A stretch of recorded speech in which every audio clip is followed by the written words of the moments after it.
Marcos capítulo 13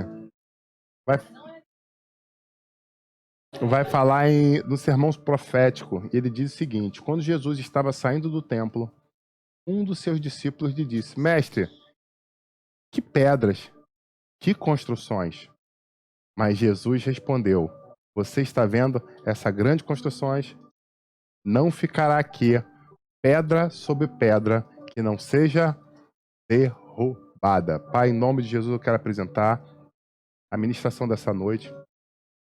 Mais uma vez eu quero apresentar todo o conhecimento que temos, todo o concatenar de ideias que temos. Queremos entregar ao Senhor. E pedir que o Senhor nos direcione, em nome de Jesus, para que possamos ter uma aula saudável, uma aula abençoada, onde possamos crescer em conhecimento e em graça. Possamos buscar cada vez mais a Tua presença, a Tua unção e o Teu poder. É o clamor que eu tenho. Em nome de Jesus. Amém. Glória a Jesus. E ele começa trazendo uma reflexão muito interessante. Jesus estava saindo do suntuoso templo de Israel. E aí a pergunta é: que templo é esse que Jesus estava saindo? Abro agora a primeira pergunta. E aí a outra já? Acho que a Júlia quer responder. Tá aí pra Júlia. E aí? Templo de Herodes? Templo de Herodes. Mas se a gente parar para pensar, que templo é esse? Quais os templos que a gente já teve, então, para chegar a Herodes? O que a gente tem? A gente tem o primeiro suntuoso templo de Salomão. Num dado momento, Israel negligencia a presença do Senhor e vê literalmente esse templo ser dilapidado, destruído e queimado. Num segundo momento, você vê o retorno de Israel depois do exílio. E nesse retorno do exílio, eles tomam a consciência de que eles precisavam fazer alguma coisa diferente. E eles retomam o culto ao Senhor. E no começo desse culto ao Senhor, a primeira coisa que eles fazem é o quê?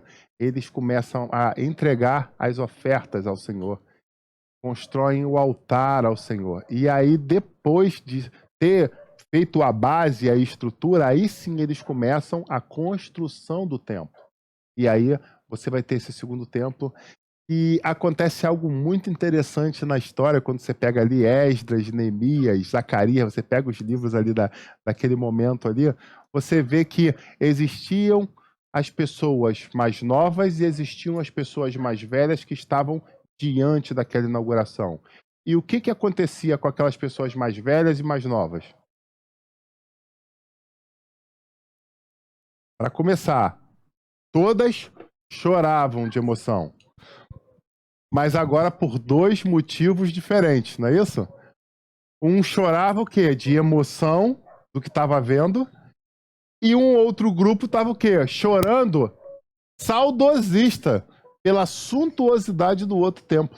Então, olha só que interessante. Num mesmo contexto, numa mesma inauguração, numa mesma festa, dois grupos de pessoas chorando por coisas diferentes. As duas felizes? Sim. As duas realizadas? Sim. Mais uma que nunca tinha vivido aquilo, chorando com uma intensidade, porque estava vivendo algo novo.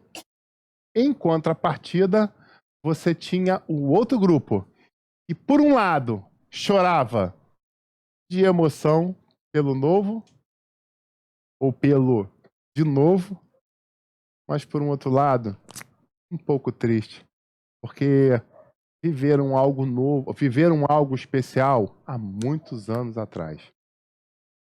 Então, quando comparavam as duas casas, falavam, cara, essa aqui não se compara com a anterior. A suntuosidade do primeiro templo de Salomão em relação a este na época de Zorobabel não tem comparação. O outro era muito mais lindo, o outro era muito mais imponente. Nós estamos aqui, fizemos de coração, entregamos. Estamos felizes porque temos de novo um lugar para adorar, mas quando a gente para e pensa na comparação, meu Deus do céu. Uau! Obrigado, Senhor. Assim é muita coisa na história da nossa vida. A gente para e compara. É difícil a gente não fazer isso. E quando é uma novidade, tem um gosto maravilhoso, mas quando a gente perde aquilo que é precioso e lá na frente reencontra, é motivo de alegria? Claro que é motivo de alegria. Só que agora existe um detalhe, que é o quê? A sua memória. E o inimigo literalmente luta para fazer uma coisa. Sabe o que é? Abrir gavetas. Ele não quer te destruir, ele não quer. Ele quer o quê? Só abrir gaveta. Abrir gaveta. Eu lembro quando a Júlia era pequena. Não, não cabe essa piada. A Júlia era muito menor do que é hoje. Ela é a menor da turma dela. Não é mais a menor, não? Não. Teve um dia que eu falei, minha filha tá crescendo, nela, pai, eu sou a última da fila da minha turma. Eu falei, também não, é a penúltima? A mãe defendendo, não, a última, a penúltima, a última não é não. Então, né, a Júlia era muito menor do que é hoje, né? E eu lembro que a Júlia tinha um costume. Qual era o costume da Júlia? A Júlia era especialista em abrir as gavetas e esvaziar as gavetas. A mãe ia lá, dobrava, ela, poxa... Ela, acho que ela olhava assim, tipo assim, poxa, minha mãe tá aí, né, à toa agora, sem fazer nada. Minha mãe deve estar tristona, porque não tem uma... Não ajuda, hein, mãe? Aí ia lá na gaveta, engatinhava até abrir as gavetas, tirava tudo de dentro, e depois ia chamar a mãe, tipo assim, porra aí, uma parada pra você fazer aqui, você tá, né? Mãe de criança pequena, quase não tem nada pra fazer, né? Isso quando ela mesma não fazia o quê? Ela entrava e sentava dentro da gaveta. Tipo assim, eu acho que agora tá melhor essa parada aqui, ó. Então, ela fazia isso. A Júlia era especialista nisso, né? Então, o inimigo, muitas vezes, não com os mesmos objetivos da Júlia, né? Que era literalmente chamar a atenção da mãe e fazer uma nova organização, né, na casa. O inimigo quer tirar as coisas da gaveta para o quê? Para não jogar no chão, mas para jogar na sua cara. Para tentar ficar te espezinhando, te espetando, te incomodando, te entristecendo. Até mesmo no momento de alegria. Olha que profundo isso. Então você tá ali, é aquela sensação, já, uma vez eu contei isso à minha esposa, né? Eu tenho um time de futebol aí que é rival de um time que eu simpatizo, mas sem nomes, né? E esse time de futebol estava na semifinal de um campeonato importante internacional e ele tinha perdido acho que de 3-0, se eu não me engano, lá na casa do adversário, né? Lá no outro país. E aí, quando veio, ele tem um estádio bonito, um estádio próprio, e aí, né, ele fez aquela festa, meu amigo, venderam o ingresso, acho que até os mendigos botaram camisa nos mendigos, para os mendigos passou aquela coisa bonita, foi bonito de se ver. E eu falei pra minha esposa, eu falei assim, eu tô torcendo por esse time. Aí ela, botou a mão na minha testa, você tá bem? Eu falei, não, você não tá entendendo. Eu quero de verdade que esse time ganhe. E eu quero que ele marque 3 gols. Ela, sério? Eu falei, sério? E aos 45 do segundo tempo, o outro time faça 1. Só isso. Porque sabe o que vai acontecer? A ela, o que? Eu falei, no final das contas, vai ter uma festa exuberante no Rio de Janeiro. Porque eles ganharam de cabeça erguida. Mas eles não vão levar taça, porque aí é demais, né? Mas eu já tô torcendo que eles saiam com dignidade. Tá entendendo? Então, muitas vezes, é isso que acontece. O inimigo tá tentando fazer isso, que você ganhe o jogo. Talvez aquele seja o jogo da tua vida, aquele jogo, o momento que você tá torcendo há tanto tempo, mas aí o que acontece? Vai lá, ele vai e faz aquele golzinho ali que tu, puxa vida, esse golzinho é o quê? Então, nesse momento do tempo, ele faz isso. Eles estavam alegres porque estava sendo reconstruído, alegre porque estava sendo, alegre porque Deus falou que a segunda glória seria maior do que a primeira. Meu amigo, só isso já seria extraordinário. Mas eles estavam chorando, porque eles lembravam, a setinha estava sendo jogada, tipo assim, tá, mas o outro era mais bonito, foi destruído por tua causa, porque tu deu mole. Tu lembra o que você fez?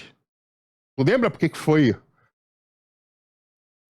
E aí eles estavam ali, então interessante, né? Muita gente chorando, mas chorando por situações diferentes.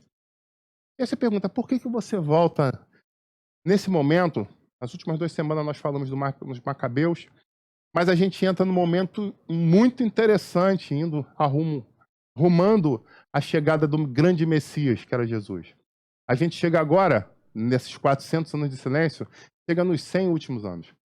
E aí, como eu falei para vocês, nós estávamos no Império Asmoneano e os Macabeus fizeram algo extraordinário, né? Se você ainda não viu, eu te convido a assistir as outras 2 ministrações específicas que trouxemos sobre os Macabeus. Então, eles fizeram algo maravilhoso, fizeram um restabelecimento de nação, um restabelecimento do templo. E aí, aquele templo tão machucado, por isso que eu começo aqui, o templo estava muito machucado. Inclusive, você vê Antipas fazendo o quê? Sacrificando porco sobre o altar do Santo dos Santos. Que coisa... Epifânio. Antíoco. Ou Antíoco. Pronto, aqui o ponto eletrônico eu falo aqui. Esse negócio de ponto eletrônico é tão interessante que 2 pessoas perguntaram: pô, a igreja de vocês trabalha até com ponto eletrônico, que maneiro. Eles não sabem de nada. Essa igreja é maneira, vocês headset, ponto eletrônico, é? Perguntaram mesmo, de verdade. Ponto eletrônico, meu amigo. Antíoco Epifânio. 4.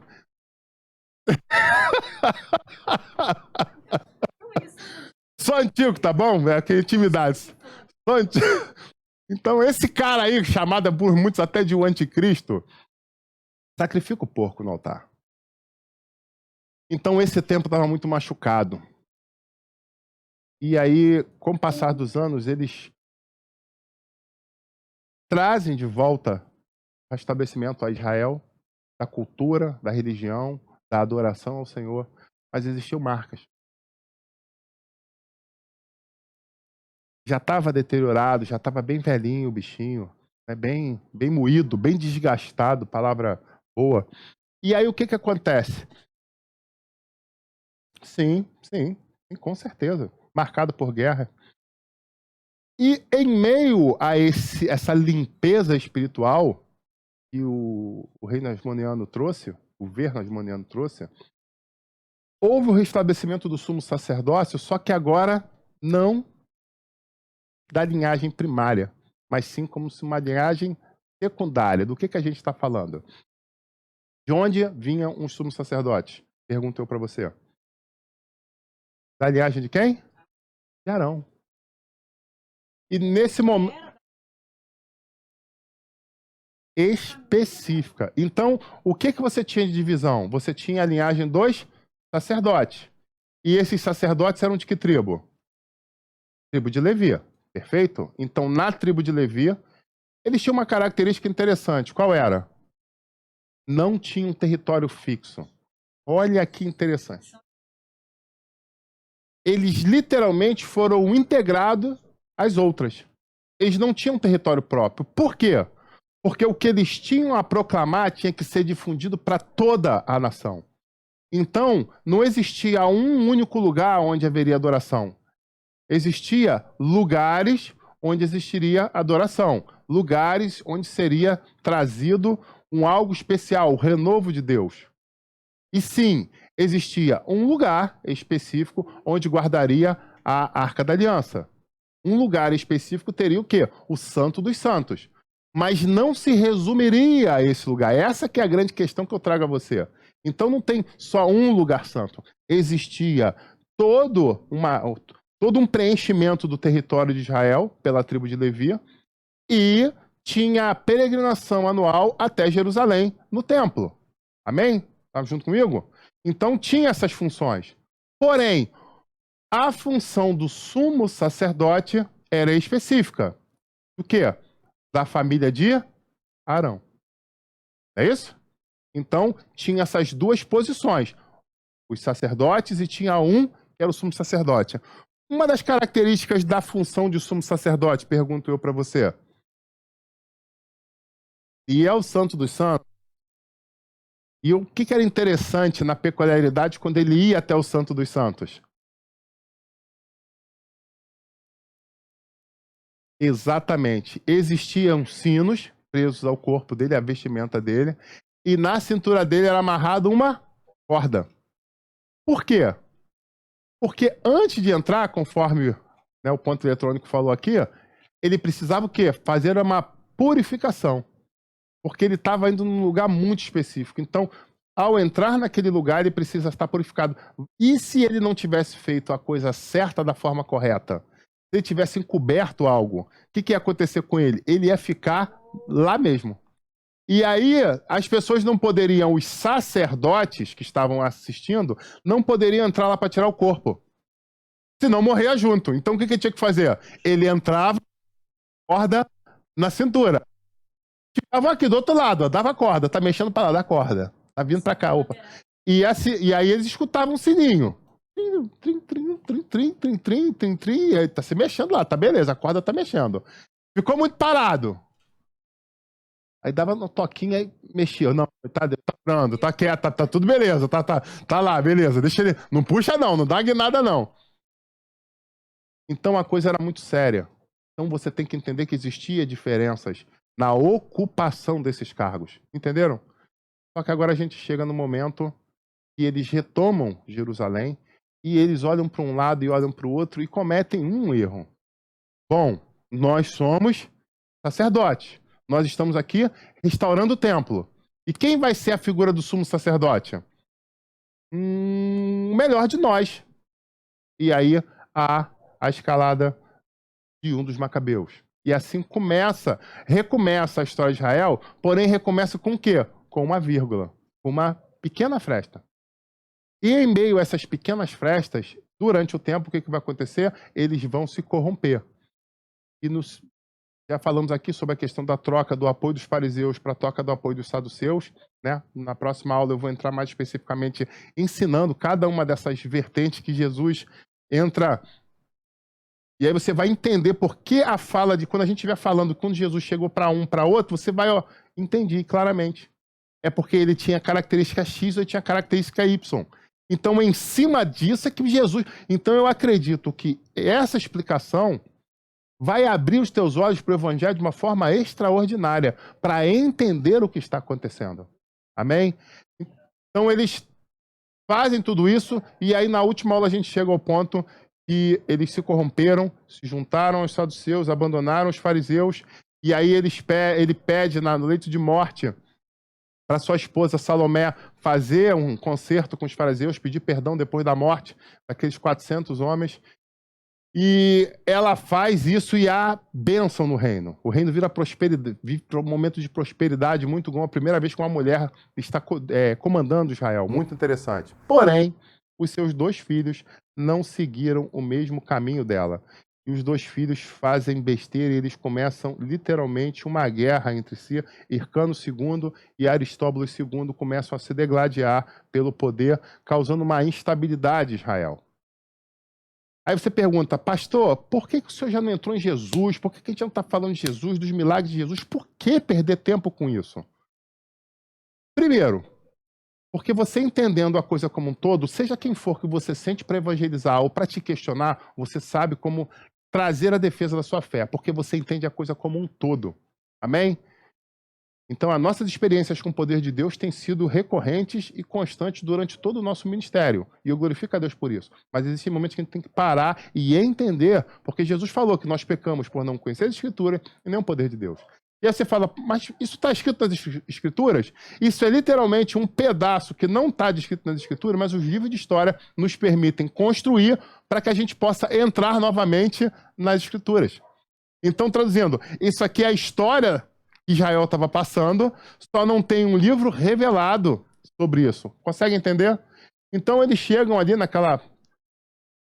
Quase ali, faltando 60, 70 anos para a chegada de Jesus na Terra, e aí eles estão se degladiando. E aí o que acontece? Os conselheiros de um e os conselheiros de outro querem pedir ajuda a alguém. Para quem? Os 2 tiveram a ideia de pedir ajuda. Para aquela que até essa época era chamada de República Romana. Porém, num dado momento, devido à sua escalada, ela deixa de ser chamada República Romana e começa a ser chamado de Império Romano. Traduzindo, ela começa a tomar a cinturosidade, né? Nosso amigo estudante de história ali agora, já tipo assim, pô, isso vai cair na minha prova, não vou perder essa questão não. Então ela começa a tomar um vulto maior, e aí agora ela é denominada Império Romano.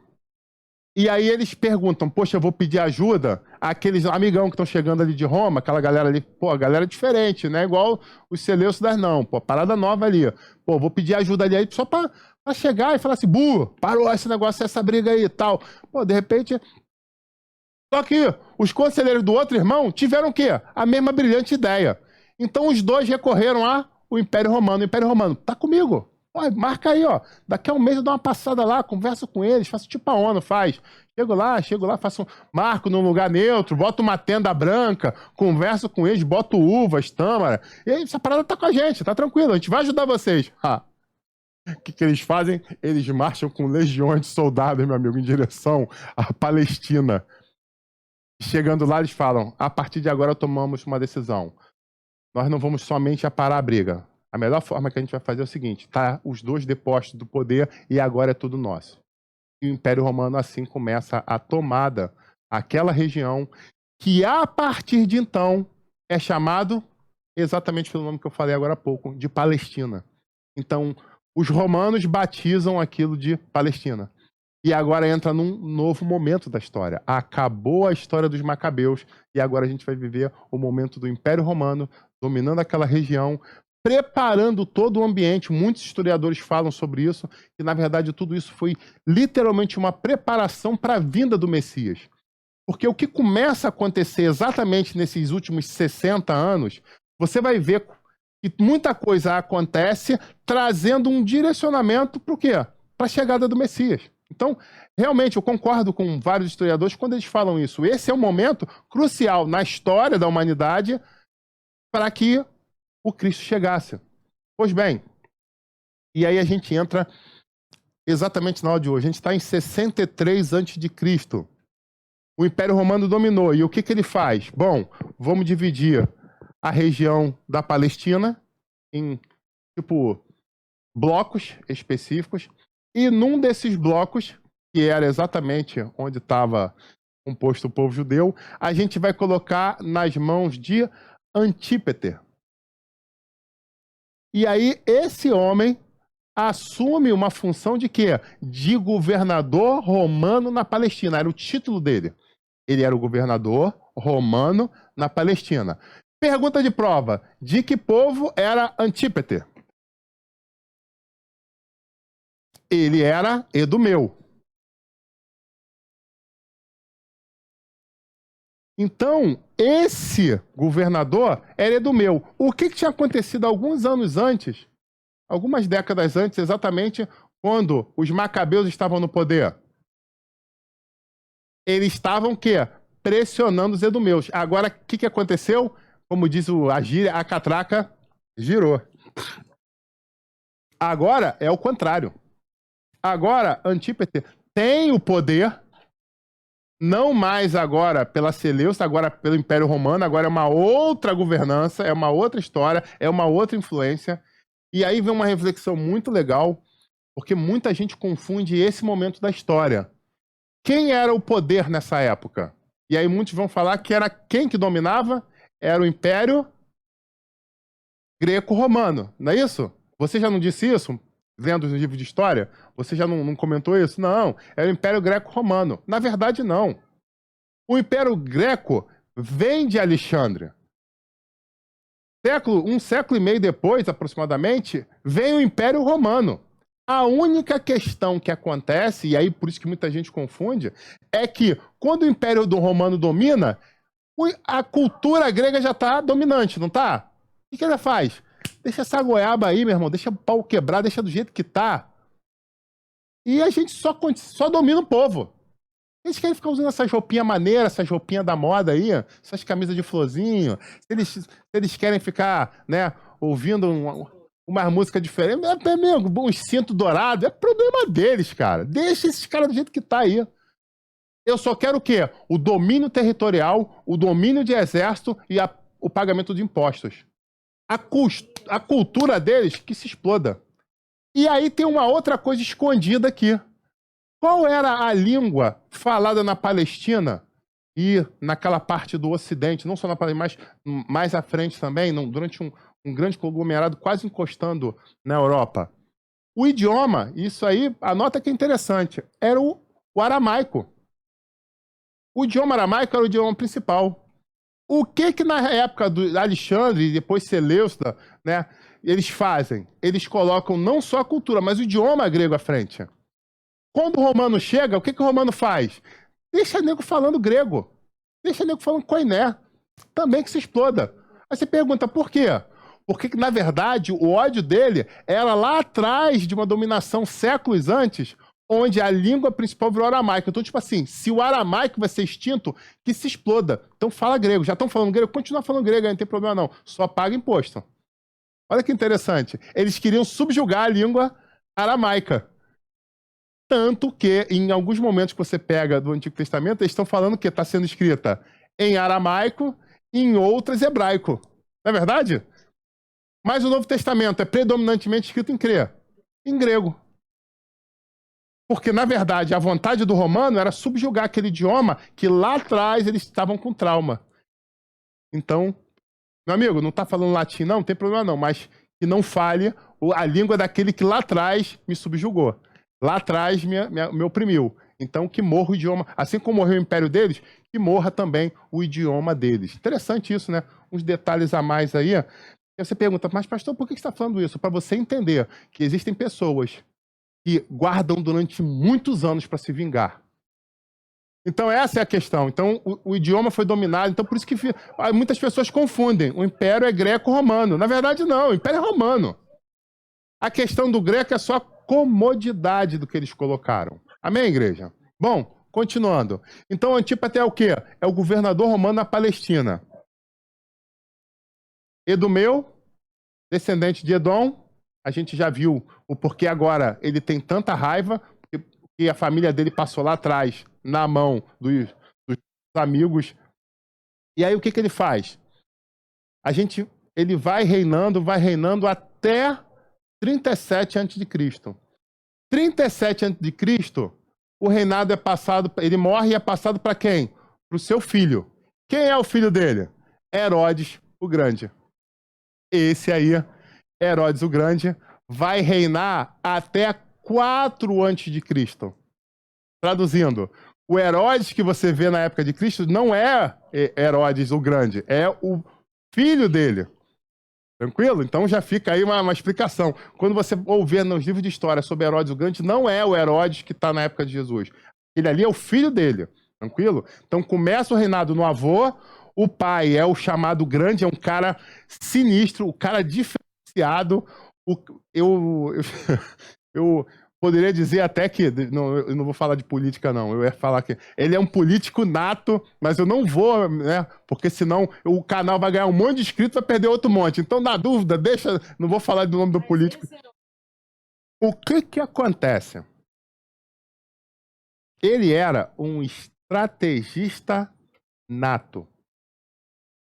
Eu acho que na história de Israel, poucas pessoas podem se comparar a ele. E você vai entender por quê. O que ele consegue para começar? Ele faz uma articulação política tão fantástica que ele conquista o coração de César. A ponto de César colocar ele não como o pai dele. O que o pai dele era? Governador da Palestina, não era isso? O que César coloca ele? Como rei da Palestina. Então já vê que já dá um outro título para ele. Assim, vou te dar um título mais pomposo. Aí você pergunta, o que esse cara fez? O cara era muito bom. O cara era o cara da lábia. Ele conseguiu fazer a coisa de tal ponto que ele ficou sendo amigo de César e amigo dos judeus. Aí tu, caraca, sério. Os judeus se apaixonaram por ele e César se apaixonou por ele.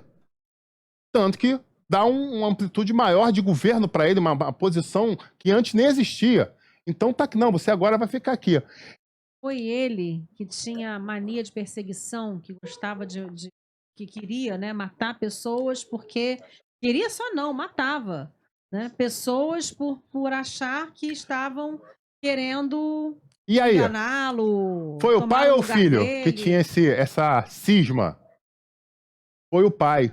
O pai, ele era bem sanguinário, ele era muito complexo. Ele era muito complexo. Porém, vamos por parte. Vamos falar primeiro das coisas boas dele. O cara era um estrategista nato. Primeira coisa que ele faz, ele fez obras de engenharia extraordinárias. Ele fez grandes obras de engenharia. E dentre essas obras, ele fez aquedutos maravilhosos em Israel. A gente tem que lembrar que aquela era uma região, muito obrigado, era uma região desértica, ok? Porém, lá no canto você tinha, no leste, você tinha o quê? Você tinha um oceano. Então ele faz aquedutos para trazer água para pontos de Israel e as pessoas ficaram maravilhadas. Imagina que você está no sertão da vida, até mais que no deserto, que é mais que um sertão, e de repente você está vendo construções que estão trazendo água na tua porta. Meu amigo, o povo é o rei. Ele literalmente é o cara, ele é o rei. Em contrapartida, ele faz o quê?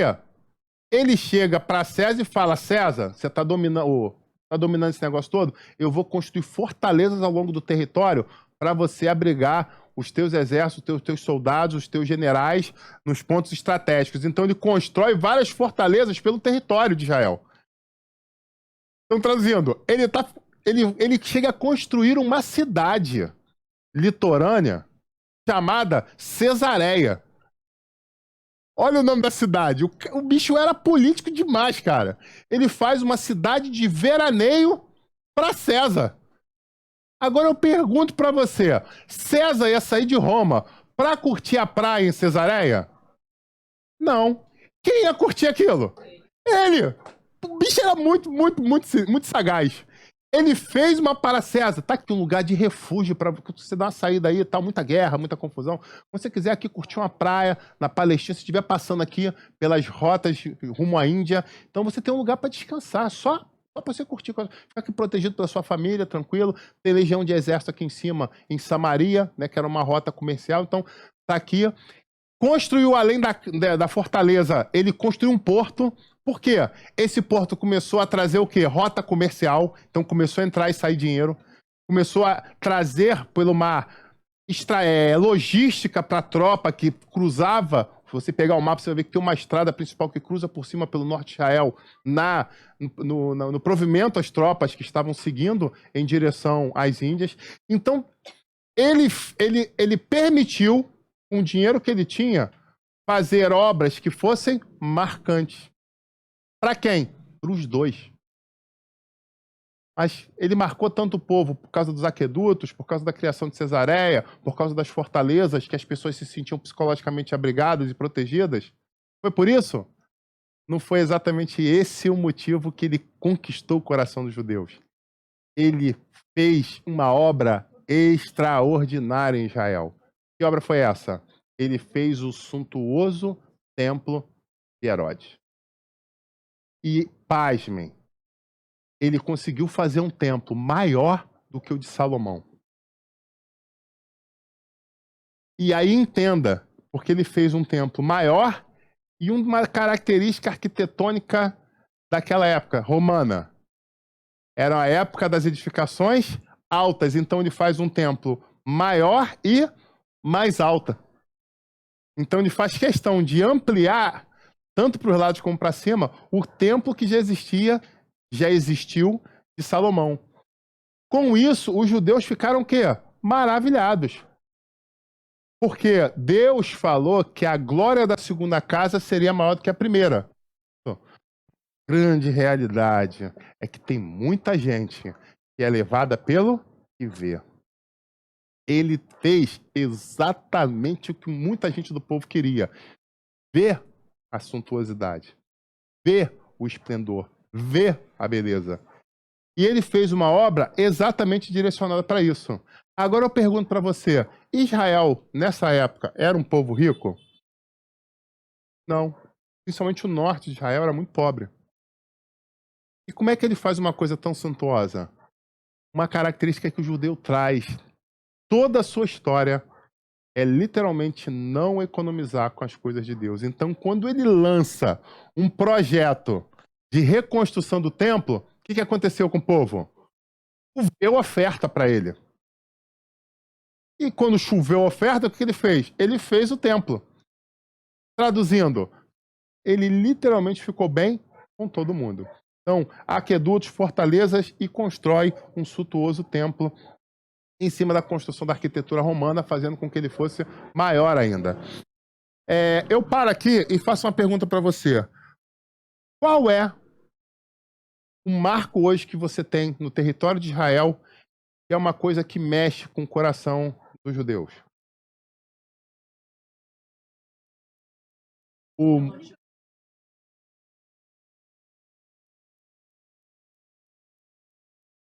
O Muro das Lamentações. E você pergunta para mim, o que é o Muro das Lamentações? É o Muro do Templo? Um detalhe interessante que eu trago para vocês. Aquilo é um pedaço do Muro do Templo?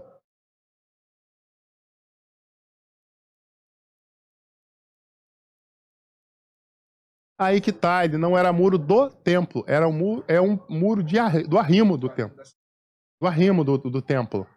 Não era o muro do templo propriamente dito. O muro do templo foi derrubado. Então, o que acontece? Não, na verdade... Isso, não era o muro porque o templo é colocado num lugar alto. E aí, algumas pessoas aqui são construtoras, sabem que o quê? Se eu vou botar um peso aqui, no monte, o que eu preciso fazer? Eu preciso cercar ele, não é isso? Então, ele tem um muro de proteção para não ceder e em cima eles fundamentaram. Então, o que você tem ali? Porque eu pergunto a você, Jesus é mentiroso? O que ele falou que a gente leu lá em Marcos 13? Não ficaria pedra sobre pedra. Ficou pedra sobre pedra? Mas se ficou o muro... Profundo isso, né? Porque do templo, propriamente dito, foi tudo derrubado. Mas o pessoal não vai pro Muro das Lamentações? Sim, mas não, ali era o muro não é como se fosse do andar térreo. É isso, é o muro de apoio, da base. O lá de cima mesmo, que envolvia o templo, foi tudo derrubado. E aqui o que sobrou é o muro de contenção. Então era o entorno daquele lugar sagrado, mas o templo, o muro do templo, propriamente dito, foi todo destruído. Porque ali é onde está hoje a mesquita do Domo. Domo da Rocha. Mas daqui a pouco a gente vai chegar nisso. Então, o que acontece? Além disso que a gente já falou, tem mais um detalhe que eu falo do pai. Era uma pessoa muito cruel, ele matou filhos e chegou a matar a própria esposa. Então o cara era um sanguinário. Ele era louco de pedra. Com a mania de perseguição, pensando que iam tomar do trono, e matou os filhos. Ah, minha mulher tá... Meu amigo, mata a mulher também. Não tinha massagem. Ele era muito mal. Só que ele era aquele malvado favorito. Porque ele fazia coisas, mas muita gente fazia de conta que não estava vendo. Será que isso acontece nos dias de hoje? Será que aí, eu não vou nem falar o Brasil todo, não, porque eu conheço o Brasil. Conheço quase todos os estados da federação, então eu vou falar de Rio de Janeiro, mas você que está em outro estado, eu sei que isso serve para você também. Será que existem poderes no país, ou no estado, ou na tua cidade, que você faz de conta que não está vendo, porque faz algumas coisas que são até legais. E aí, será que você supervaloriza essas coisas legais, fazendo de conta que não está vendo outras? Porque se você está fazendo isso, você não tem nada de diferente dessa época. Você só está perpetuando a história bíblica. E é por isso que eu fiz questão de trazer um entendimento antes de falar, como muitos outros pastores já falam há séculos, e eu glorifico a Deus por isso, sobre o que Jesus estava falando. Porque quando você entende esse contexto, as palavras se tornam muito mais vivas. A explicação, o entendimento. Quando você lê, caramba, agora eu estou entendendo plenamente o que é isso aqui. Abriu diante dos meus olhos. Por isso que eu fiz questão de parar essas 4 semanas para fazer esse preâmbulo para que vocês pudessem estar entendendo plenamente. Louvado seja Deus por isso, porque nos deu esse discernimento. Então, ele fez toda essa construção, fez aquilo, tá tudo bem, tá todo mundo feliz, mas ele tá matando gente, tá fazendo atrocidades e tá todo mundo fazendo de conta que não tá vendo. Por quê? Porque estão felizes com o que ele tá fazendo. Então, se ele tá fazendo algumas coisas boas, esquece todo o resto, não tem importância. Bom, o que a gente tem de interessante a mais aqui? Depois de mostrar a suntuosidade, o templo tá bonito, tá maravilhoso, só que ele era o quê? Rei da Palestina. Mas ele era o rei da Palestina o quê?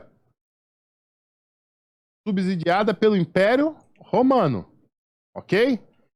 E ele era extremamente político. O que que ele faz naquele momento da história? E aí tava tudo indo de vento em popa, mas de repente, enfraqueceu a amizade, descurtiu, acabou a amizade, bloqueou nas redes sociais o povo judeu. Hã? Não, não foi oferta não, foi uma outra coisa. Não. Ele pura e simplesmente colocou uma indumentária, um penduricalho no templo. O que que ele fez? Ele botou uma gigantesca águia de ouro na entrada do templo. E o que que isso significava? Literalmente o poder de César. Então o judeu que tá curtindo, tá amarradão, tá ofertando, tá todo mundo feliz. Quando ele mete a águia de ouro, aí pronto, acabou, hashtag acabou a amizade. Não, pô. Cance... tá, tá cancelado. O quê? Botar a águia de pra homenagear? Não, não pode. Porque esse templo é de Jeová, esse templo não é de César. E aí começa um grande problema dentro da nação de Israel.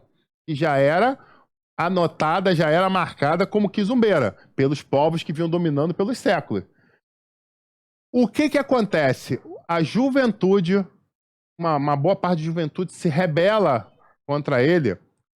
E aí você vê até alguns filmes, alguns seriados que falam sobre a derrubada, né? Eles fazem um floreio sobre a questão, até tem um negócio desse que fala até de tentando fazer uma correlação, porque barra lá na frente, né? Então, eles fazem essa história paralela aí, que é um desses revoltados, depois que cresce, o que que ele faz? Ele manda prender muita gente que estava envolvido naquilo e crucifica essas pessoas. Então, ele, um braço muito forte, ele era sanguinário, matou mulher, matou filho, o que que ele vai fazer com os inimigos? Não espere que seja nada de bom. Então, ele com um braço forte, abafa aquela rebelião contra Roma, que na verdade não era contra Roma, era especificamente porque mexeram de novo aonde? No templo. O povo era, digamos assim, oprimido, era dominado, e eles não estavam nem aí. Só não podia o quê? Mexer com Deus. E aonde era a representação de Deus para ele? No templo sagrado. Então, meu amigo, quer me dominar, quer me fazer escravo, quer me fazer pagar imposto? Tá tudo tranquilo. Mas do momento que mexe com o santo, que mexe com o Senhor, aí ele se rebate. Aí, meu amigo, a nação é literalmente um caldeirão. E o que que ele faz? Ele faz exatamente isso. Porque qual era a origem dele? Qual era a origem dele? Edomeia. E o Edomeu é amigo do judeu? Historicamente, não. O que que ele era amigo? Ele era amigo dele mesmo. Ele queria ficar bem com todo mundo. Então, ele fez a coisa, ele recebeu o dinheiro, e eu fico imaginando ali da quantidade de dinheiro que ele recebeu, o quanto ele desviou, porque com essa aporte para o templo, eu imagino quanto das obras que ele fez para ficar bonito com César, traduzindo, conseguindo manter esse meio de caminho. Mas estava tudo muito bem até que ele vai de novo e profana o templo. Meu amigo, aí começa de novo outra confusão, outra guerra, outra rebelião. Só que diferente já da história dos Macabeus, o que que ele faz? Ele já entra com força. E já manda matar. Todos os líderes que eles encontraram, eles mataram. E mataram o quê? De uma forma muito esdrúxula, muito forte, que era na crucificação, né? E aí eu confesso a você que eu nem me aprofundei mais nisso para me perguntar se era por crucificação ou por empalação, né? E eram dois métodos usados naquela época, e eu não... que às vezes eles colocam de uma forma mais romântica, né? Mas eu me pergunto se foi crucificado ou se foi empalado, né? Se você não sabe o que é isso, me pergunta depois no churrasco, ou vai pro Google e pergunta depois o que era a tática de empalar os outros. Bom, o que mais que a gente tem de interessante aí? Olha uma característica dele que não poderia deixar de falar, quando eu falei que ele era muito político. A origem dele, vocês já falaram, Edomeia. Por quê? Por parte de pai. Qual era a cultura dele? Era versado em que cultura? Na cultura grega. Porque, assim como Israel lutou contra, Edom tava nem aí. Seleucus mandou botar o grego, botou o grego, não tava nem aí. Perfeito? Então a cultura dele era uma cultura grega. O que ele conseguiu na estratégia com o pai dele pela busca do poder? Cidadania romana. E o que publicamente ele declarava? Que a religião dele era judaica. Traduzindo, ele era o cara, meu amigo. Ele era... Caraca, o que eu sou? Não, eu sou de Edom. Meu pai, eu sou de Edom. Mas eu sou educado dentro da formalística grega. Mas como meu pai foi governador, eu ganhei a cidadania romana. Então eu tenho um green card romano. Mas, na hora de adorar, eu adoro Jeová. E a véia. Ah, meu amigo, o bicho era sinistro. Ele conseguia ser literalmente um camaleão da época. Ele conseguia estar bem com todos que estavam à volta dele. Em tudo ele estava bem. Pararam para pensar que profundo isso? É literalmente aquele político que na época da eleição tá lá abraçando aquelas crianças com catarros correndo, né? Abraça e vai, entra. Meu Deus do céu. Aí lembra de uma tia, avó, sobrinha que morou numa comunidade, ele fala que jogava bola, já acha até que não, você jogou bola comigo aqui. Não é isso? Aí daqui a pouco, no dia seguinte, ele tá no baile lá do Rotary Club, lá de terno, falando, traduzindo. É mais ou menos isso aí. É a figura aqui de Herodes. Mas olha que interessante. Esse templo que ele faz, que é suntuoso, que todo o trajetório de Jesus a gente vai ver vários momentos de Jesus no templo, as histórias vão se passar e você vai lembrar de que templo que a gente está falando. Quando a gente chega lá em Marcos 13, eu queria que você lesse de novo aí o versículo 1 e 2 para mim.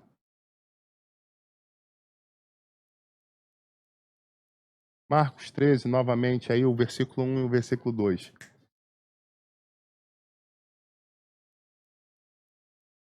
Tá na mão aí? E saindo ele do templo, disse-lhe um dos seus discípulos: Mestre, olha que pedras e que edifícios. E respondeu Jesus, disse-lhe: Vês estes grandes edifícios? Não ficará pedra sobre pedra que não seja derribada. O que os discípulos falaram para ele, então? Interpretação do texto. Eles ficaram maravilhados com o quê? Com a suntuosidade da edificação. Com a suntuosidade da edificação? Lê de novo o primeiro versículo. Sim, mas lê de novo. Mestre, olha que pedras. Na Bíblia tem, na Bíblia tem palavra perdida? Não. Por que eles falaram isso? Não existiu corte de pedras em Israel como na época de Herodes o Grande. Ele tinha uma característica arquitetônica, ele era muito perfeccionista. Tanto que os aquedutos que ele construía eram marcados porque não tinham pontos de empoçamento. Traduzindo, o nivelamento de corrimento da água era tão perfeito que a coisa corria com muita tranquilidade, serena, né? Mesma velocidade, com uma hegemonia. E isso tudo por quê? Porque era cuidado nos mínimos detalhes. Ele era exigente com isso. Semelhantemente às pedras do templo. Por quê? Elas tinham um desenho e tinham uma marca especial. E aí depois você pode procurar no Google, porque no Muro das Lamentações você ainda tem dessas pedras, né, da época de... Quando alguém bate o olho e fala, essa aqui é uma pedra daquela época. Porque tinha detalhes nela. E quando esses detalhes eram muito ricos. E o que os discípulos falam para Jesus? Senhor, olha o detalhe dessas pedras. Traduzindo, a coisa foi feita com primazia. Tá entendendo? Ele fez com primazia. E aí vem uma reflexão muito grande para vocês que me veio agora, não está no esboço. Nem sempre as pessoas que estão procurando fazer a coisa da melhor forma possível, com toda a intensidade, de todo o coração, estão com objetivos certos. Às vezes tem pessoas que estão fazendo a coisa com toda a vontade, mas na verdade os objetivos por trás disso são escusos, são complexos. São intenções ou motivações erradas. Está entendendo isso? Então, ele era perfeccionista? Legal. Ficou tudo muito lindo? Legal. suntuosidade dos prédios, detalhes em acabamento, uau, que fantástico! Mas qual era o objetivo real dele? Era glorificar o nome do Senhor com isso tudo? Ou ganhar os aplausos das pessoas e do império? Fica a reflexão para nós. E no ano 70 depois de Cristo, literalmente a palavra profética de Jesus se cumpre. Não ficou pedra sobre pedra. O Império Romano se revolta contra os judeus e faz um ataque especificamente contra aquela nação e destrói todo o templo. E é muito interessante porque das fortalezas que foram feitas, eu peço perdão. É muito interessante, né? Ao vivo a gente pede perdão, porque não sou a máquina, a gente às vezes esquece também. Eu esqueci o nome da última fortaleza que quem tiver com o Google já pode procurar, o ponto eletrônico. A última fortaleza de resistência. Alguém acha para mim que eu esqueci realmente o nome dela. Então eles vão... Ele fez várias fortalezas, não foi? A gente não viu lá? Herodes, o Grande, não fez várias fortalezas? E aí o Império Romano agora ataca e numa dessas fortalezas é o último ponto de resistência dos judeus. É a última fortaleza. No final das contas, quando eles viram que eles iam ser dominados, iam ser vencidos, eles decidem fazer como o japonês fez na Segunda Guerra, né? Massada, Fortaleza de Massada, exatamente. Né? A Fortaleza de Massada foi o último ponto de resistência deles. Né? E é interessante que ela era muito alta e você conseguia ver o Mar Morto lá embaixo, né? De frente a um deserto, era um lugar difícil de tomada, mas o exército romano conseguiu chegar até lá e para não perder, eles decidiram se fazer o suicídio, eles decidiram fazer um suicídio coletivo, né? Para não se entregar, né? Não entro nessa questão aí, o romantismo é bonito, mas a questão do suicídio, biblicamente falando, não tem massagem, né? Mas eles, com o ideal de não se entregar, para não ser subjugado, então eles tomaram essa decisão e isso está contado nos livros de história. É interessante que esse momento dessa destruição traz a confusão mental em muitas pessoas, e eu queria falar sobre isso também. Porque Mateus 24 vai falar sobre a grande tribulação.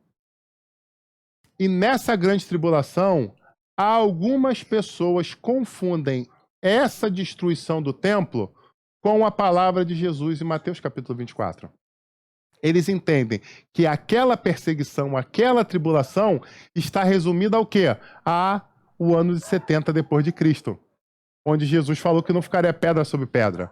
Então eles entendem isso, enquanto a maior parte dos evangélicos entende claramente que ele faz uma paráfrase, ele joga com as palavras, tipo assim, me permita analisar dessa forma, tem um negócio que vai acontecer aí, eu já disse que não vai ficar pedra sobre pedra, mas na boa, tem uma outra coisa que vai acontecer lá na frente, que é apocalíptica, que vai acontecer no final dos tempos. Então eu entendo, lendo esse texto, que ele dá um spoiler de 70, da invasão romana e da destruição do templo, mas ele está falando muito mais desse exemplo que iria acontecer para as pessoas estarem atentas para o que viria no final dos tempos. Então alguns confundem isso, entendem? Não, aquilo é só exclusivamente do ano 70. Aquilo não está falando de uma forma apocalíptica, não está falando sobre o final dos tempos. E esse ministério, a direção desse ministério, entende claramente, como a maior parte dos evangélicos, que esse texto dá uma pincelada no ano 70, mas principalmente vai falar sobre o período apocalíptico. Amém, igreja? Convido você, se você não leu, a ler e fazer a sua interpretação à luz da Escritura. Descoberta arqueológica. E aí ele fala o seguinte: os construtores de Herodes não buscaram qualquer pedra para levantar o templo, e sim uma pedra que hoje é conhecida como Malaque, rainha em árabe, que era famosa por sua grande resistência e pela bela cor branca. A pedra é tão branca e, por estar polida, conseguiu confundir até o meticuloso e conhecido historiador Flávio Joséfo, que descreveu o templo como tendo sido feito de mármore. Olha só. Por isso causava tanto espanto para os judeus. né? E ele explica aqui nesse documentário aqui a forma como era extraída. Era uma extração diferenciada para aquela época. Sim. E por isso que ele marca tanto nas questões, né, de engenharia e etc. Pois bem, nesse lugar onde esse templo foi destruído, me permita mais um detalhe. Hoje, a gente falou que foi construído no seu lugar o quê? O Domo da Rocha, né? A mesquita de Al-Aqsa. Permita se eu errei a pronúncia. Mas então a mesquita de Al-Aqsa foi construída exatamente onde era o templo de Jerusalém. Porque era um território, e aí vi uma reflexão muito legal. Historiadores e homens que vão em Israel e que tiveram a curiosidade de entrar nesse lugar, nesse lugar espiritual do mundo muçulmano, dizem que tem um lugar lá específico da pedra. Olha que profundo isso. Por mais que eles sejam adoradores de Maomé, nesse lugar, escolhido lá atrás por Davi, perpetuado por Salomão, tem uma mesa pedra. Aí eu pergunto para você, estudante da Bíblia, o que significa essa pedra? Essa pedra é a representação do lugar onde Isaac ia ser sacrificado. Porque o sacrifício onde o pai Abraão levou... Meu Deus do céu. É exatamente hoje onde está o Domo da Rocha. Interessante, né? E eu posso dizer, e me emocionar ao dizer isso, que aquele lugar é o lugar mais espiritual do mundo. Porque as principais religiões do mundo, em quantidade absoluta, sem sombra de dúvida, de adoradores, entendem que aquele monte é um lugar sagrado. Então, foi tudo destruído. Foi reconstruído no século VII, VIII. Quanto? Sétimo, foi no século VII, depois de Cristo. Foi construído depois dos muçulmanos terem dominado Jerusalém. Eles fazem exatamente... Aí você pergunta, mas eles fizeram aquilo só para afrontar, porque era o lugar do templo? Não. Porque eles entendiam que ali era um lugar sagrado. E por mais que haja ali o conglomerado, né, da construção, e aí tem o lugar da cúpula dourada, você já deve ter visto isso em diversas imagens, né? A cúpula brilhosa, a cúpula, entre aspas, de ouro. Ali, a pedra continua. Eles não removeram a pedra. Eles não tiraram a pedra. Em respeito à decisão daquele pai que foi ao limite com o seu filho, um limite de amor, onde ele decidiu abrir mão do seu próprio filho por amor ao Senhor. E na representação desse amor de pai e filho, o nosso Pai Celestial, em homenagem a isso, da descendência desse homem, faz com que agora o filho venha aqui e dessa vez sim, morra por nós. Então um dia o Senhor falou, não, eu contemplei o teu coração e eis que eu providencio a oferta. E o filho se salvou e o filho foi tirado da pedra. E sobre aquela pedra foi feito a entrega do holocausto. Nas diversas religiões entendem que aquilo é um lugar especial. E é um lugar marcado até os dias de hoje. Por mais que árabes, judeus, cristãos tenham divergência sobre quem realmente deveria estar ali, o importante é que a pedra continua lá. O marco daquele sacrifício continua lá. A cruz foi retirada, mas a pedra está lá. Talvez a reflexão que eu quero trazer para você, para a gente terminar essa ministração, mensagem, estudo hoje, é que talvez você tenha olhado para a cruz durante um bom tempo, mas porque ela foi removida você não está vendo mais ela. Mas eu quero te chamar a olhar para que a pedra ainda está lá.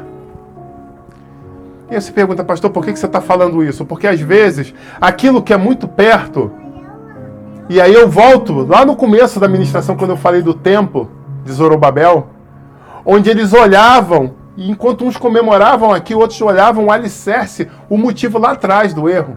Traduzindo, eu estou te chamando a entender não que o sacrifício que foi feito na pedra, ou quase sacrifício, é mais importante que Jesus, não, de forma alguma.